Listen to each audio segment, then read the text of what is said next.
Yeah, so Ryan Garcia said that Floyd Mayweather kind of told him to come in overweight for the Devin Haney fight. That's crazy to think that all this time we think it's just Ryan being dumb and foolish and trolling the world. He was definitely trolling the world, and honestly, we were the foolish ones for thinking this kid's gonna get whooped. He's gonna get destroyed by Devin Haney. Not destroyed, but at least outboxed.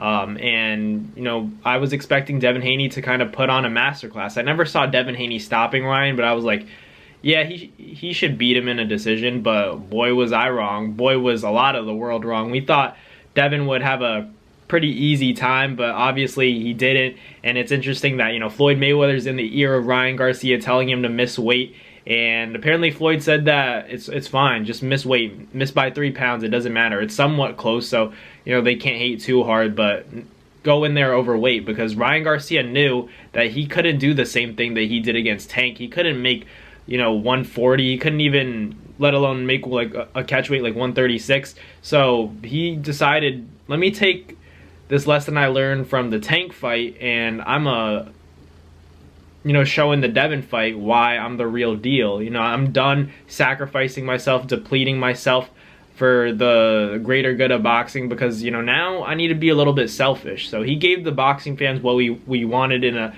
big fight with Tank, but this time he did it for himself. He gave the boxing world a big fight, but also made sure that, you know, he was feeling good in terms of his own weight. So Ryan Garcia coming in at 143, and I've been saying I do think that no matter what people say, when you're cutting weight for the sport of boxing or MMA, any kind of combat sport, and you have to cut that weight and make a specific number, it's difficult. It's hard. No matter what you guys say, it's difficult, and it's possible, don't get me wrong. I really do think Ryan Garcia could have made 140 if he really wanted to. I know he said that he couldn't make the weight, but I refuse to believe that Ryan Garcia couldn't make 140. These boxers can make weight if they, you know, they have to, and if they really want to. I don't think Ryan just didn't want to make the weight, because he knew how he felt to get against Tank. He knew how bad and weak he felt going into that Tank fight, so he was like, nope, never again. So we're going into this, you know, instead of even making weight, I'm going into that fight with Devin going overweight. And Floyd Mayweather gave him that, you know, that level of approval and saying, yeah, go in there overweight. So Floyd, like I said, he's always pulling strings behind the scenes, and, you know, we just don't know it. But Floyd Mayweather is the mastermind. And there was a big narrative that, you know, Floyd and Bill Haney weren't having the best kind of relationship, because Devin Haney's father, Bill, was kind of saying, like, Floyd's trying to throw my son off the throne, get him out of, you know, get him off the top, knock him off the top, basically. So by Floyd Mayweather kind of showing Ryan Garcia that sparring footage, obviously he's assisting him no matter what we say, you know. And I'm not saying it's a bad thing. I don't think Floyd's a bad person for doing it, but I also understand where Devin Haney and his father are coming from, where it's like you're kind of helping the other side, and all this time, you know, when Devin was a kid, you were helping him. So it does, I get, you know, where the tension kind of comes from, but at the same time, you know, Floyd chose to give Ryan this advice, chose to give Ryan the sparring clip, and, you know, Ryan eventually posted it and blasted it on social media,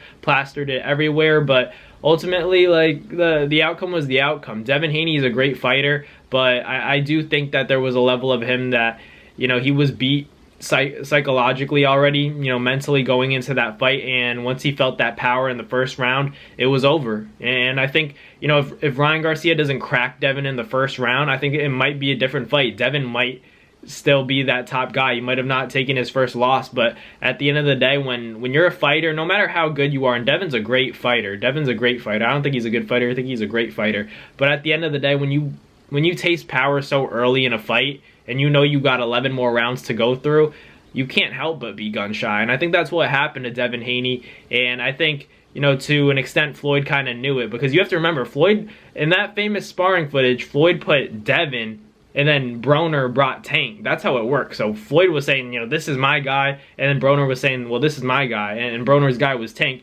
And we saw what happened. No matter what you guys say, no matter what happened in the end of the sparring, we know, you know, Tank had Devin hurt.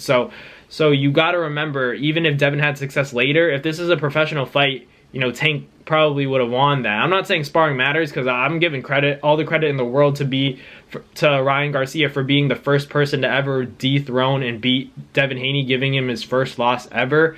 You know, obviously at the professional level, but you know, I see where Floyd probably knew this was going to happen. Floyd did an interview saying if it was really the Devin Haney era, it's not the Floyd Mayweather era, it would show. And on that night, we saw Devin Haney and his father ultimately overestimate, their performance against Ryan Garcia. They underestimated Ryan, but overestimated their own performance. I think they got away from the game plan. You guys have got to remember, like, Devin Haney and his father, it's always a complex when it comes to a father and son, trainer and fighter duo. The dynamic is always going to be complex, because when do you turn it off? When do you turn it on? When you're in the dressing room getting ready for the fight, are we father and son right now, or are we trainer and fighter? It's always going to be a complex, in my opinion. But they have to learn how to separate that. The best duos in the world have the ability to separate that. Floyd Mayweather and his father, Floyd Mayweather, and his uncle. So these guys, as much as they are family and as much as they love each other, when they're when it's go time, there's no I love you, that kind of stuff. You don't see it, because ultimately there's one goal at hand, and they're always on the same page about winning boxing matches. That's at the end of the day. There shouldn't be trying to take his head off, because let's be real, Devin Haney, he's not a knockout artist. He's not known to stop guys. So why is Bill Haney going in there, during the media workouts, the press conferences and the weigh-ins, saying stuff like, if he dies, he dies. I'm going to send Devin to go kill that guy after everything he said about my religion. No, that can't be, because no matter what, Devin's going to be locked in. But I do think when you're hearing that from your father, part of you is saying, yeah, I probably need to go make a statement. And he knows that him and Tank were on a collision course to make a big fight happen. This wasn't part of the plan. Ryan Garcia threw all the plans off by beating Devin Haney, and the way he did it, man, he messed up everything, because that was supposed to be the big fight. It wasn't supposed to be Ryan Garcia redemption story. It was supposed to be get Ryan out of the way, make the Devin Haney and Tank fight happen. But guess what? Ryan foiled all of those plans. So at the end of the day, Ryan Garcia, he shook up the boxing world. The boxing world's still buzzing. It hasn't stopped yet. There's still shockwaves being sent throughout the sport of boxing right now because of what Ryan Garcia did last Saturday to Devin Haney, and that was no fluke win. He went in there and dominated for a good 3 knockdowns and plus, because I honestly think there were more than 3 knockdowns that just weren't scored. That referee, bro, I can't believe it. I'm still like annoyed that guy should never referee a boxing match ever again. Not giving Ryan Garcia a warning, just taking points away. Like, what are you doing? But that's besides the point. But at the end of the day, I'm happy that this result took place. Obviously, you never want to see a guy like Devin, a guy that does everything the right way. You want to see it'd be fair. If a guy's leaving no stone unturned and is doing all the right things in terms of preparation in the training camp, you'd pick that guy. But this is just one of those cases where the more talented fighter got the best of the other fighter, and it was just Ryan Garcia's night, and he handled business. But let me know in the comments what you guys think. Floyd Mayweather telling Ryan Garcia to miss weight, that's crazy to me. But if that's the truth, that's the truth. And Floyd Mayweather, it's good advice at the end of the day, because Ryan Garcia is now on top of the world. But thank you guys for watching. Like, comment, and subscribe, and I'll catch you guys on the next one. Peace.